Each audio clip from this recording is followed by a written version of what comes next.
ഈശോ മിശിഹായിക്ക് സ്തുതിയായിരിക്കട്ടെ. ഫെബ്രുവരി 10 തിങ്കൾ. പരിശുദ്ധ കുർബാന മധ്യേ നമ്മൾ വായിക്കുന്ന സുവിശേഷ ഭാഗം മത്തായിയുടെ സുവിശേഷം 18 അധ്യായം 23 മുതൽ 35 വരെയുള്ള വാക്യങ്ങളും ലേഖനം 1 തിമോത്തി 2 അധ്യായം 1 മുതൽ 7 വരെയുള്ള വാക്യങ്ങളുമാണ്. സുവിശേഷ ഭാഗം ബൈബിൾ എടുക്കുക. മത്തായിയുടെ സുവിശേഷം 18 അധ്യായം 23 മുതൽ 35 വരെയുള്ള വാക്യങ്ങൾ.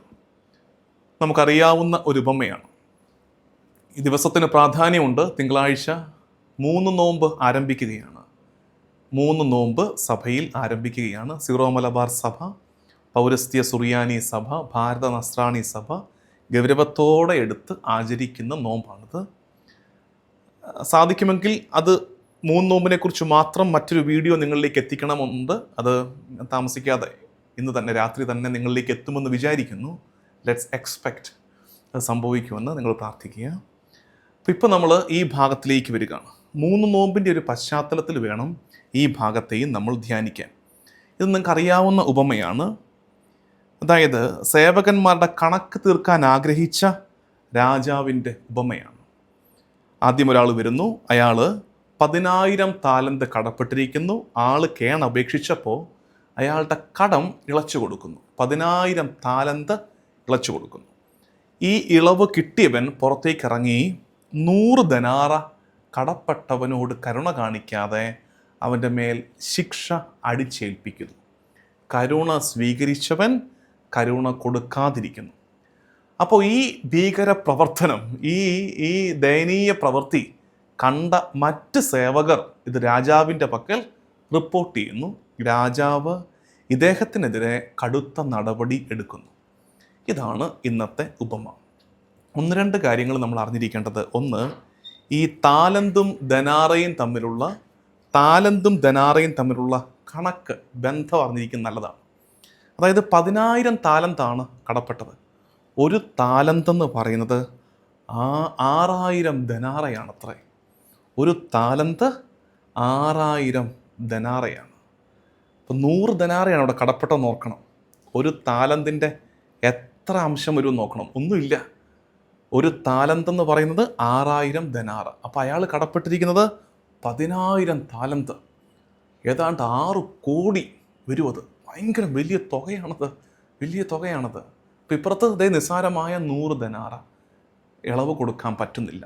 നമുക്കുള്ള ധ്യാനം നമുക്കറിയാം, വളരെ എവിഡൻ്റ് ആണ് ഇതിനകത്തെ ആശയം. ഇത് നമുക്ക് ധ്യാനിക്കാം. ഇടയ്ക്ക് വീണ്ടും അതൊക്കെ ഓർക്കും നല്ലതാണ്. കർത്താവിൽ നിന്ന് ഏറെ കരുണ സ്വീകരിച്ച നമ്മൾ എന്തേ മറ്റുള്ളവരോട് കരുണ കാണിക്കാൻ മടിക്കുന്നു? അതാണ് ഇതിൻ്റെ മെയിൻ ത്രസ്റ്റ്. കർത്താവ് കരുണ കാട്ടിയത് കൊണ്ടല്ലേ നമ്മളൊക്കെ ഇവിടെ ഉള്ളത് തന്നെ. ആരാന്നേ ഇത്ര വലിയ പുണ്യവാൻ? ആരാണ് ഇത്ര വലിയ മെച്ചമുള്ള ആൾ? മറ്റുള്ളവർ നോക്കുമ്പോൾ നമ്മൾ പുണ്യപ്പെട്ടവരായിട്ടൊക്കെ കാണപ്പെടുമായിരിക്കും, തോന്നിപ്പിക്കുമായിരിക്കും നമ്മൾ. പക്ഷേ ഉള്ളിൻ്റെ ഉള്ളിൽ നമുക്കറിയാമല്ലോ, കർത്താവ് പലതിനോട് കണ്ണടച്ചത് കൊണ്ടും മഹാപരാധങ്ങൾ കർത്താവിൻ്റെ കരുണ കൊണ്ട് അവൻ കഴുകിയത് കൊണ്ടും അവൻ്റെ കരുണയാലെ ഇങ്ങനെ പൊതിഞ്ഞു പിടിച്ചത് കൊണ്ടുമാണല്ലേ നമ്മളൊക്കെ എക്സിസ്റ്റ്. നമ്മളിങ്ങനെ ആയിരിക്കുന്നത് തന്നെ കർത്താവിൻ്റെ കരുണയുടെ പുറത്തല്ലേ. അത്രമേൽ കർത്താവിൻ്റെ കരുണ അനുഭവിക്കുന്ന നമ്മൾ എന്തേ മറ്റുള്ളവരുടെ കുറവുകളോട്, ഇടർച്ചകളോട് അല്പം കൂടെ കരുണാർദ്രമായ ഒരു നിലപാടെടുക്കാൻ കഴിയാതെ പോകുന്നു നമുക്ക്? യഥാർത്ഥത്തിൽ അത് വേണം. അങ്ങനെ നമ്മൾ ചെയ്യാതിരിക്കുമ്പോൾ സംഭവിക്കുന്നത്, ഒരു പക്ഷേ നമ്മുടെ കരുണ നിഷേധിക്കപ്പെട്ട ഒരു മനുഷ്യനുണ്ടല്ലോ.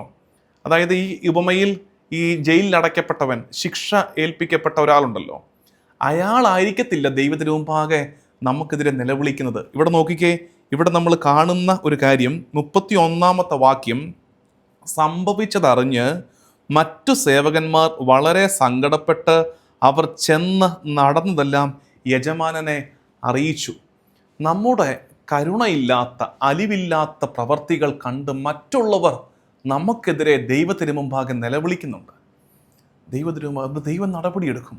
അപ്പോൾ ദൈവം ചോദിക്കും, ഇത്ര കരുണ ഞാൻ നിന്നോട് കാണിച്ചിട്ട് നീ ഇപ്പം കാണുന്ന മെച്ചം, ഈ കാണുന്ന നന്മകൾ ഒക്കെ ഞാൻ തന്നതല്ലേ?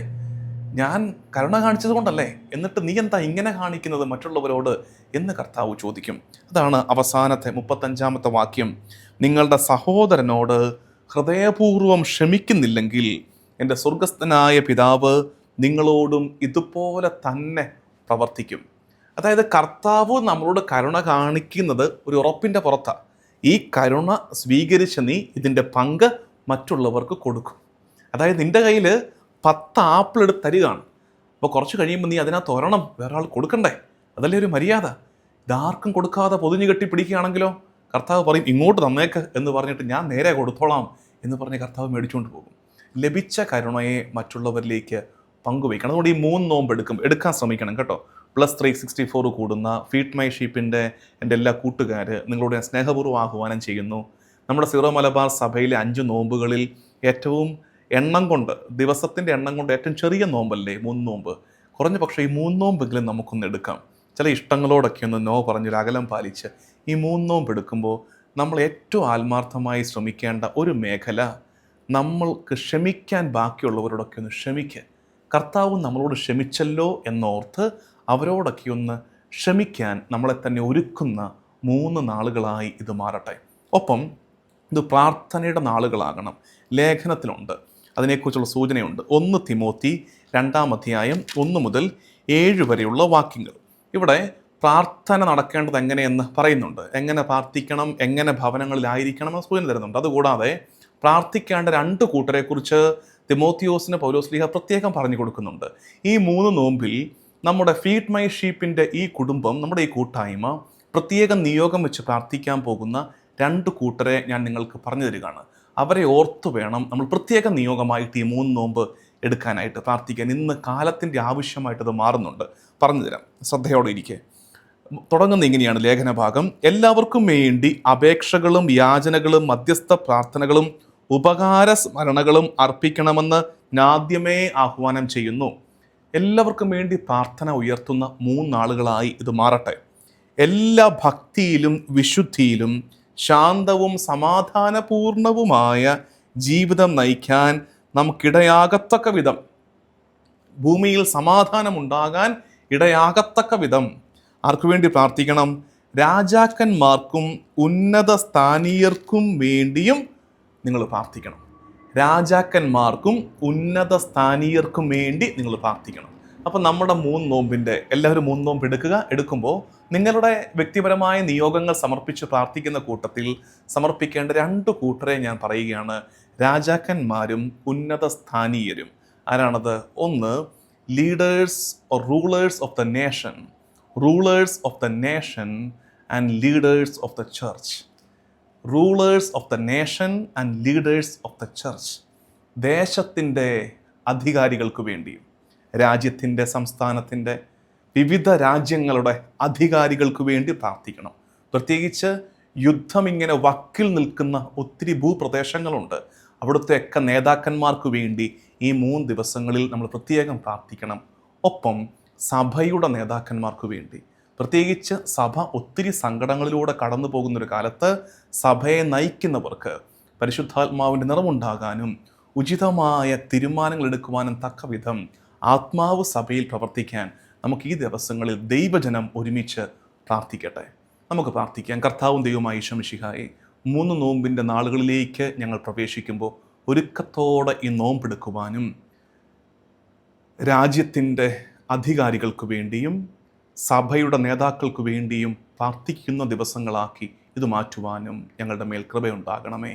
നമ്മുടെ കർത്താവ് ഈശോ മിശിഹായുടെ കൃപയും പിതാവായ ദൈവത്തിൻ്റെ സ്നേഹവും പരിശുദ്ധാത്മാവിൻ്റെ സഹവാസവും എന്നും എല്ലാ കാലവും കൂടെ ഉണ്ടായിരിക്കട്ടെ, ഇപ്പോഴും എപ്പോഴും എന്നേക്കും. ആമേൻ.